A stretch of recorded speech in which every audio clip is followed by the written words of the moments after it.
el hecho de que tanto el manómetro como el bacómetro son instrumentos que los llamamos diferenciales, porque lo que informan es un valor que en realidad es, por ejemplo, en el caso del manómetro, igual a esta diferencia. Este es el valor que es conocido a través del instrumento, pero en realidad el valor que importa es este, ¿cierto? Que es la presión del sistema medido. Por lo tanto, está claro de que la información del manómetro no es suficiente si es que no se acompaña la medición del instrumento con un dato de presión atmosférica que va a ser suministrada por un barómetro. ¿Por qué insistimos en esto? Porque los valores que se manejan en esta materia, ya sea a nivel de gráfico o a nivel de tablas, son valores de presión absoluta.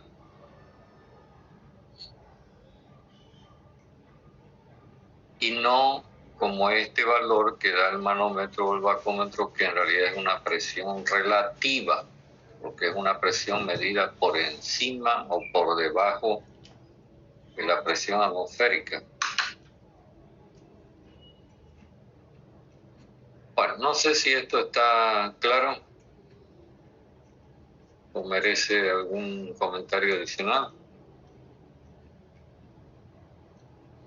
Entonces usted tiene que recordar que cada vez que esté trabajando con datos de presión, usted tiene que estar consciente de que esos valores son absolutos, porque en esos términos usted va a manejar los gráficos y va a manejar los valores que van a aparecer en las tablas que van a ser de uso corriente después de la resolución del problema.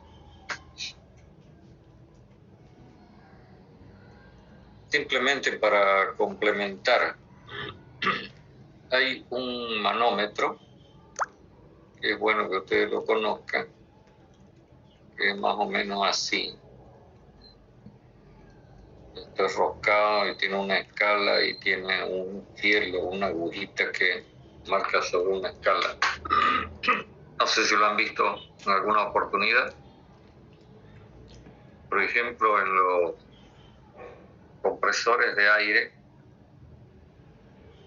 esos que tienen un tanque donde acumulan el aire comprimido, se encuentra este tipo de medidor de presión como que tiene la apariencia de un reloj. ¿Conocen? Pregunto. Quisiera que alguien responda, sí o no.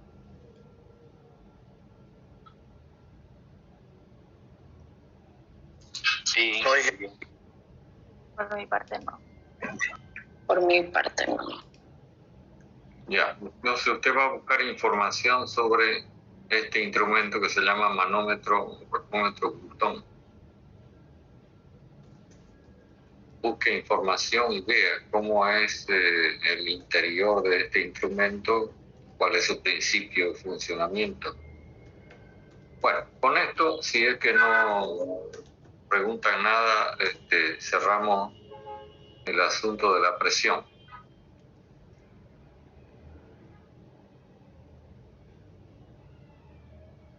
¿Quieren añadir alguna cosa? Nada.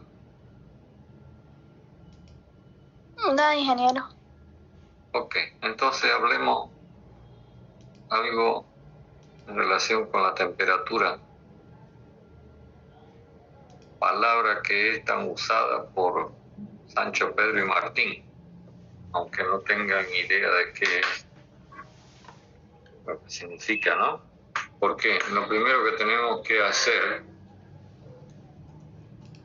por supuesto, como estudiantes de materias de física, es preguntarnos si sabemos qué es la temperatura. A ver, le pregunto a todos, que son casi 60, ¿qué es la temperatura? Imagine que esté dando un examen y le aparezca esta pregunta. Es el grado térmico de un cuerpo.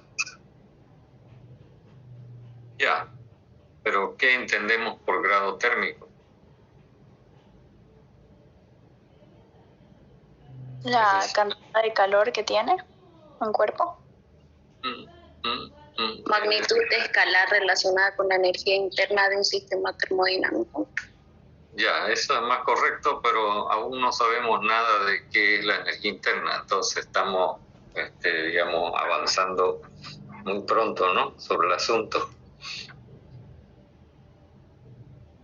En realidad, podemos encontrar una explicación más sencilla acerca de esto que llamamos temperatura, o que alguien dijo grado térmico, que se suele llamar también intensidad térmica o presión térmica. Fíjese, a semejanza de la presión mecánica que acabamos de analizar. Pero ¿qué significa esto? ¿O cómo se traduce el hecho de que un sistema tenga mayor o menor presión térmica? De la siguiente manera, aprovechando algo que alguien mencionaba, en relación con el calor. Es decir, decimos que un sistema tiene más temperatura, o es más caliente, por su mayor temperatura, desde el momento en que tenga más posibilidades o más capacidad de ceder calor. ¿Entiendes? Mientras que calificamos a algo como más frío en la medida en que tenga más capacidad de recibir calor. Cuando digo capacidad es algo en términos potenciales, no sé si entienden qué significa potencial. Es un término muy usado en la física, ¿no? La palabra potencial, que la podríamos bien aplicar acá, diciendo que la temperatura es un potencial térmico. Uno puede hacer un paralelismo con lo que se estudia en electricidad. Usted sabe, ¿no? ¿Qué es el potencial eléctrico?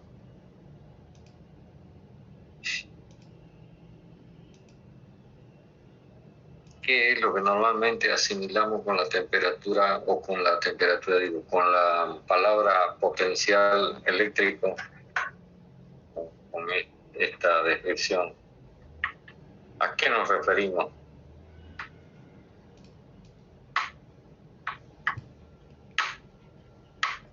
Y uno puede afirmar, este sistema tiene más potencial eléctrico que este otro, En realidad, esto lo podemos traducir con una cantidad medida en qué. ¿Energía? En voltios, el potencial. En voltios, exactamente, lo han dicho. En voltios, es decir, cuando nosotros medimos el potencial, medimos el voltaje en realidad, ¿no? Y decimos, este tiene más voltaje que este otro. ¿Y qué consecuencia acarrea el hecho de que un sistema tenga más voltaje que otro? Si yo los pongo en contacto, ¿qué va a ocurrir?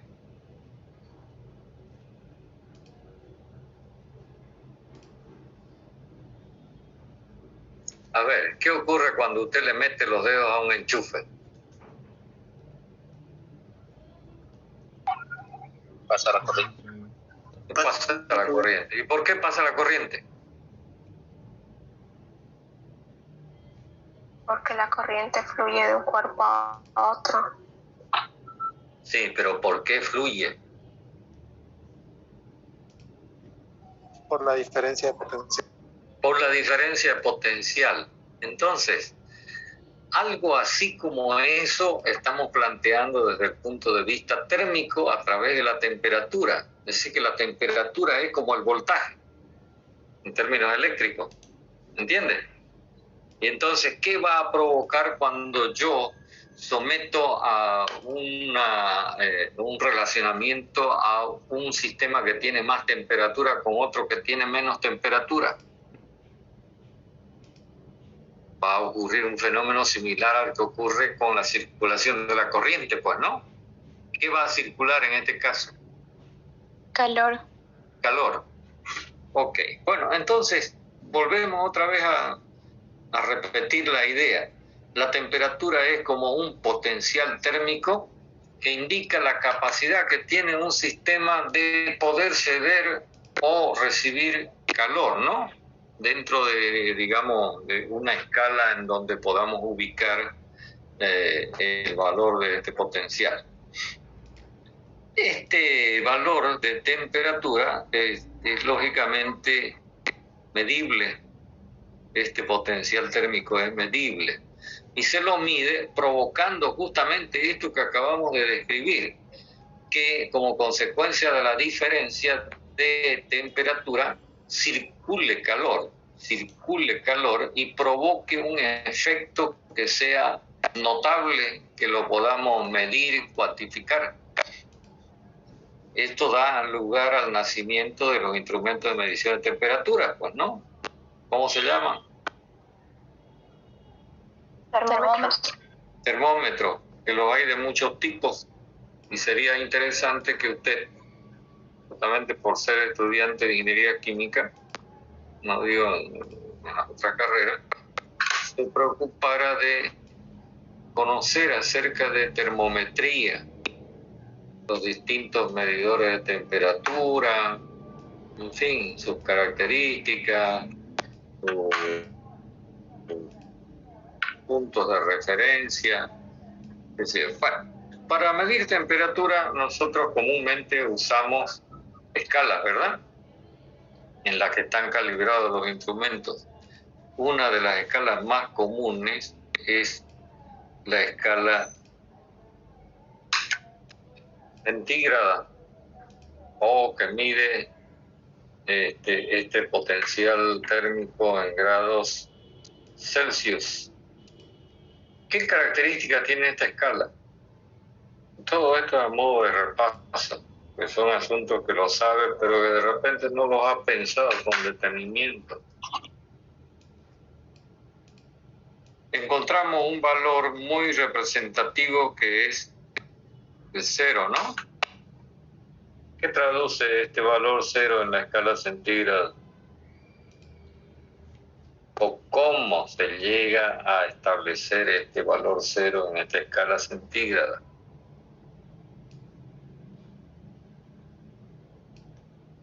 A ver, alguien del público.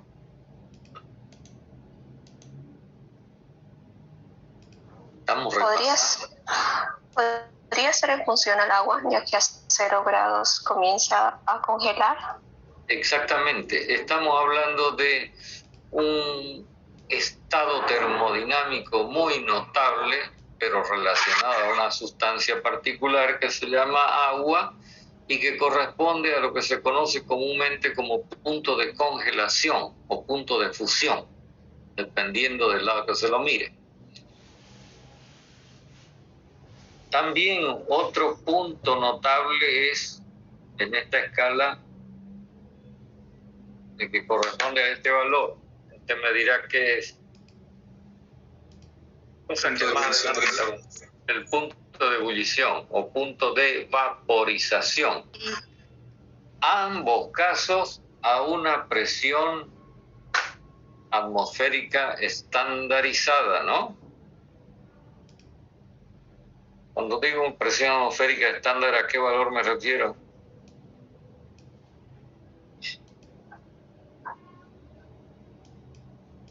¿Una atmósfera? Una atmósfera. Prácticamente estamos hablando de 1 kilogramo fuerza por centímetro cuadrado. Bueno, resulta que esta escala en grados centígrados tiene la característica de que entre el 0 y el 100, que lo podríamos marcar dependiendo del termómetro, por ejemplo, el termómetro de mercurio, podría ser el termómetro de mercurio, el 0, el 100, tiene, digo, otra característica notable, y es que entre el 0 y el 100 hay 100 divisiones, 100 divisiones, 100 divisiones iguales, ¿cierto? Sí. Sí. Si usted ha visto un termómetro de mercurio, lo debe saber. Entonces, ¿a qué responden estas 100 divisiones iguales? Simplemente al gusto del señor Celsius. Y porque es lo más cómodo, ¿no? Pero ¿cuál es el significado de que las 100 divisiones sean iguales? ¿Qué es lo que está cargado dentro del termómetro? En este caso estoy hablando del termómetro más comúnmente conocido, que estoy esquematizando así, con esta bolita y la línea. ¿Qué hay? Mercurio. Mercurio. Y entonces lo que estamos haciendo es marcar esta graduación en función de el cambio de volumen o dilatación que experimenta el mercurio con distintos niveles de temperatura, ¿verdad? Y estamos asumiendo de que se dilata igualmente por cada grado de cambio de temperatura. Eso significa que este señor Celsius, inventor de esta escala de temperatura, asumió que el comportamiento de esta dilatación del mercurio, por lo menos entre 0 y 100, es lineal. Lineal. Que es lo más simple que se pueda plantear. Entonces, 100 divisiones iguales entre el 0 y el 100. En esta escala que se llama centígrada. Y sigo preguntando, el hecho de que tengamos todos estos valores entre 0 y 100 con el mismo signo positivo, ¿impide que hayan valores negativos o no? No. No. Quiere decir que si yo prolongo la escala, entonces me voy a encontrar con que por debajo del 0 me encuentro con temperaturas menores a 0 grados centígrados, es decir, por debajo del punto de congelación del agua. Lo que quiere decir que en el fondo esta escala de temperaturas es una escala relativa, ¿no ves? Porque tiene tanto valores positivos como negativos. Algo parecido a lo que planteamos antes en relación con la presión, cuando hablamos de valores absolutos, presión absoluta o presión diferencial o relativa. Sin embargo, hay una escala que también es lineal, en la cual aparece un 0, pero que es un 0 por debajo del cual se entiende de que ya no existe otra condición de temperatura. ¿De qué escala estamos hablando? Kelvin. La escala medida en grados Kelvin, que digo, es también una escala lineal. Por eso es que entre la escala centígrada y la escala Kelvin hay una diferencia que es constante. Si yo prolongo la escala centígrada hacia abajo, la zona negativa, hasta conseguir el último nivel correspondiente al 0 absoluto, se llama 0 absoluto, porque no hay más nada por debajo de él. ¿Con qué temperatura en grados centígrados me encuentro? Menos 273. Menos 273 IP. Ok. Y entonces lo que estamos diciendo es que como las dos escalas son lineales, entonces la diferencia que va a ser igual a este valor, 273, se mantiene constante para todos los niveles de temperatura. Lo escribo. Si yo tengo una temperatura en grados centígrados y la quiero convertir en grados Kelvin, ¿qué hago? De acuerdo con lo planteado.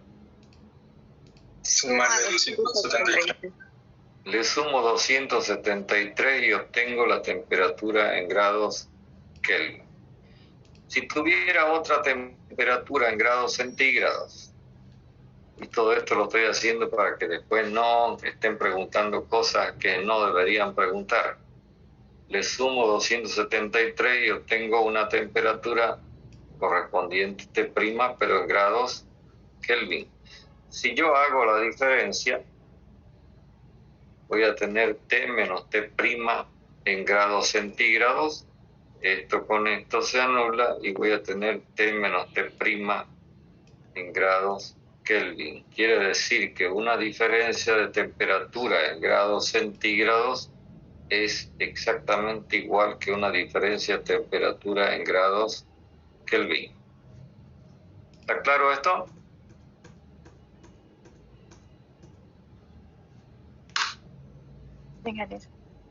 Ok. ¿Por qué lo traigo a colación este asunto que usted lo debería saber? Porque nos vamos a encontrar en el desarrollo de la materia con ciertas variables de estado o propiedades de las sustancias que son definidas en base a cambios de temperatura y entonces van a ser expresados en lo que sea por grado de cambio de temperatura. ¿En qué escala? En la escala centígrada o en la escala Kelvin, va a ser indiferente, es decir, que no hay que traducir el valor. ¿Me entiende o no me entiende lo que digo?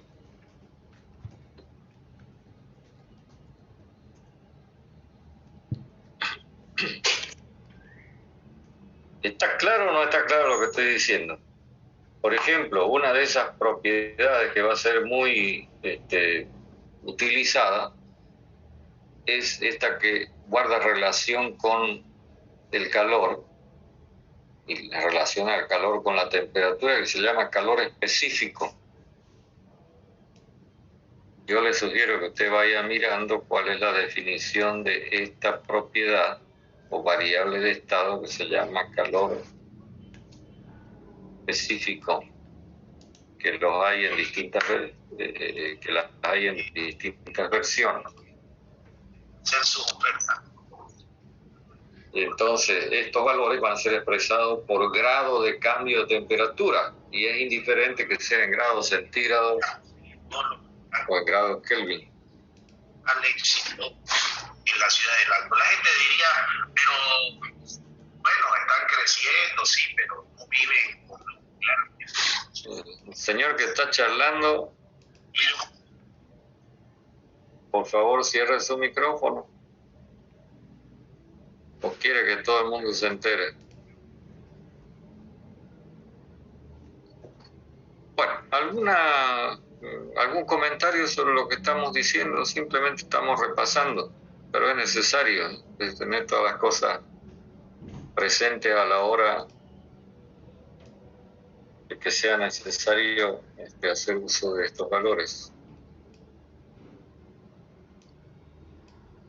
Entonces nos vamos a encontrar durante el desarrollo de la materia con la utilización de tanto la escala en grados centígrados, por ejemplo en algunos gráficos, como por ejemplo el diagrama presión absoluta versus temperatura en grados centígrados, o con otros diagramas en donde la temperatura esté expresada en grados absolutos, grados Kelvin.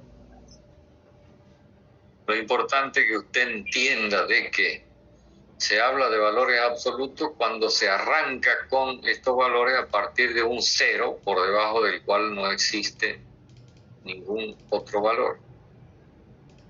Mientras que la escala será relativa si el cero es un falso cero, ¿sí?, elegido normalmente en forma arbitraria, como lo hizo el señor Celsius o como lo hizo el señor Fahrenheit. Porque hay que decir de que en el sistema inglés tenemos un fenómeno similar, ¿no? Por un lado tenemos la escala en grados Fahrenheit y su correspondiente escala en términos absolutos que se llama, ¿cómo? Otra vez pregunto. ¿Cuál es la escala Rankine? Ok. Listo. Y usted sabe que la diferencia es del orden de 460, algo así. Bueno, ¿alguna cosa más que quieran añadir sobre esto? ¿Preguntar? Antes de que borre y pasemos a otro asunto.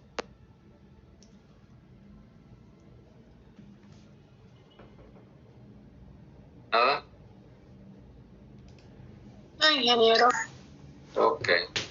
Entonces, un simple comentario antes de dejar esta cuestión de las variables de estado fundamentales. Cuando hablamos de volumen, y voy a tomar el caso de un sistema termodinámico, por ejemplo, como este, que simboliza un recipiente hermético rígido, y entonces dentro de este sistema cerrado tenemos existiendo una cierta cantidad de masa M, y esta masa M tiene en correspondencia, por el estado en que se encuentra y por las características del recipiente, en este caso obligadamente el volumen total B.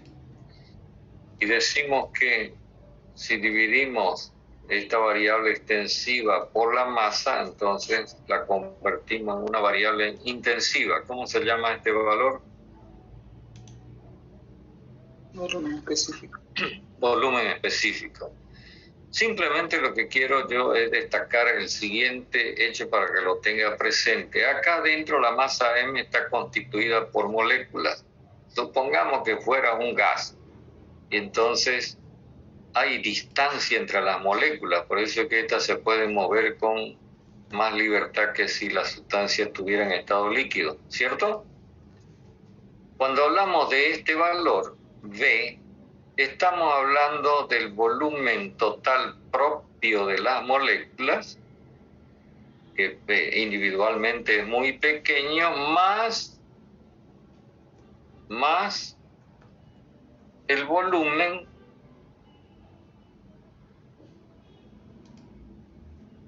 que representa al vacío que existe entre las moléculas.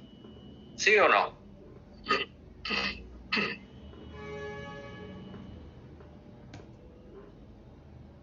Sí. Ya.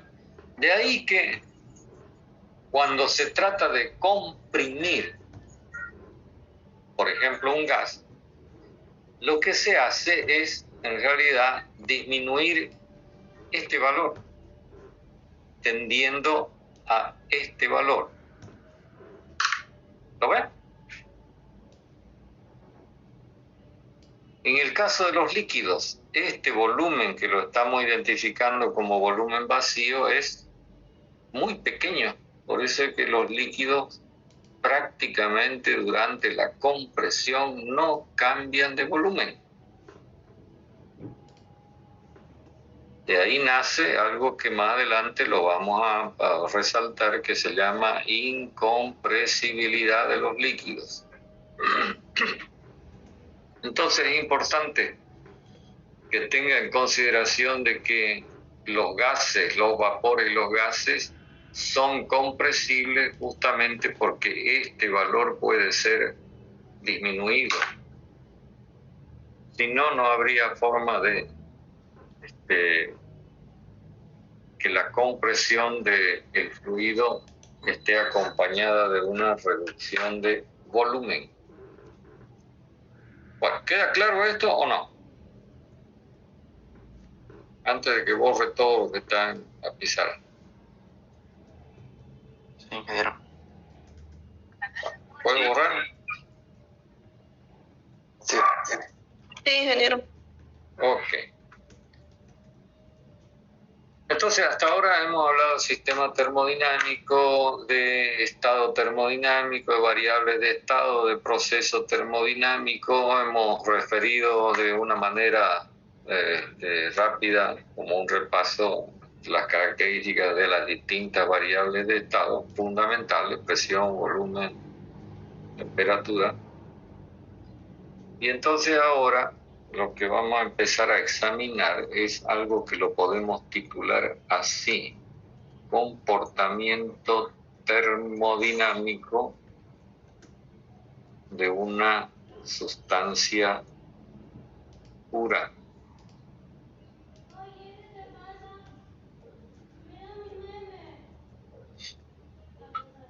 Cuando decimos comportamiento termodinámico, lo que queremos en realidad indicar es que vamos a ir creando una serie de estados termodinámicos en una cierta sustancia, y en esos estados, condiciones de equilibrio, vamos a ir determinando qué valores de presión, temperatura y volumen corresponden.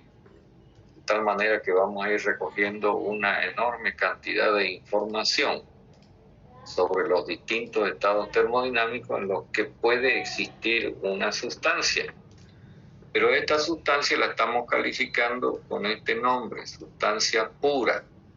Sencillamente lo que significa que una sustancia califica como sustancia pura es que en cualquier estado termodinámico de los que vayamos chequeando para recoger información, la composición de la sustancia es exactamente la misma.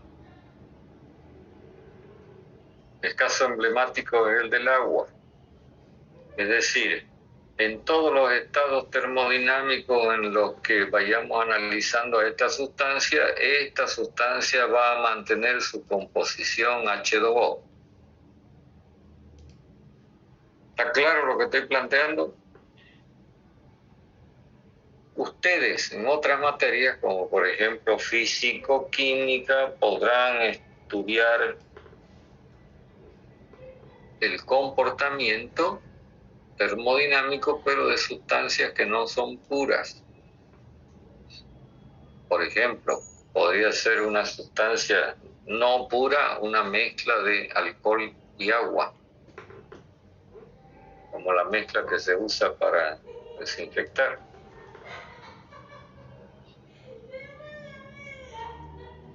No es el caso que tratamos en el desarrollo de la materia. Entonces, todo lo que vamos a conversar a partir de este momento está referido a una sustancia del tipo que estamos describiendo. ¿Preguntas?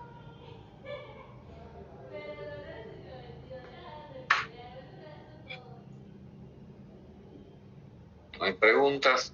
Entonces añado un término que va a ser de uso frecuente en la descripción de las cosas que estemos planteando, es esta palabrita fase.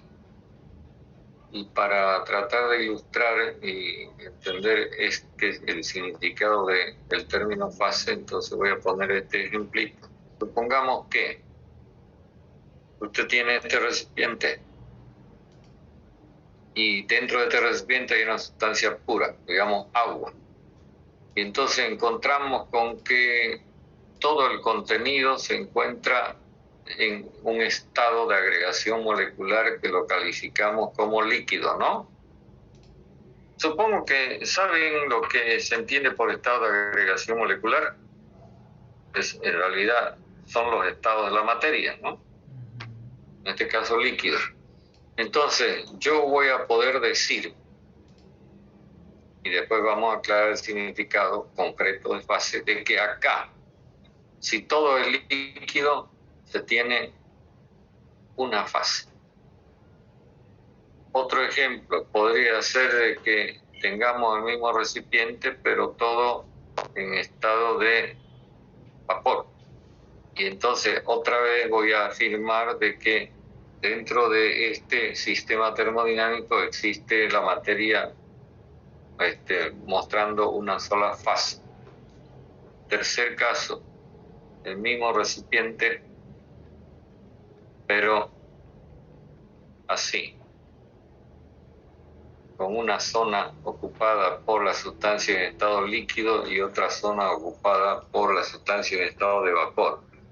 Y entonces voy a concluir de que acá existen dos fases.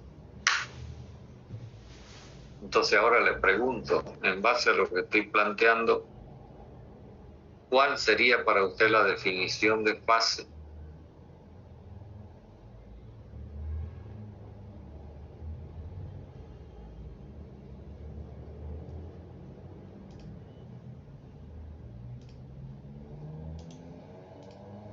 Bueno, antes que se nos agote el tiempo lo voy a decir. Toda zona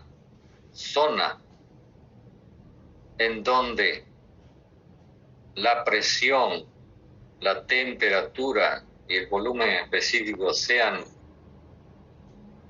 uniformes, es decir, tengan el mismo valor en cualquier sitio, constituye una fase.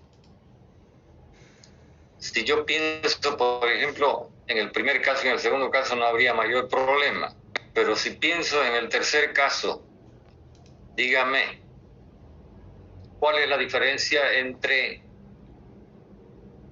una fase y otra?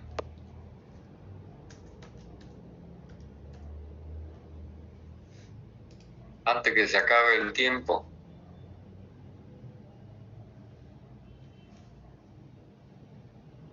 El estado de agregación.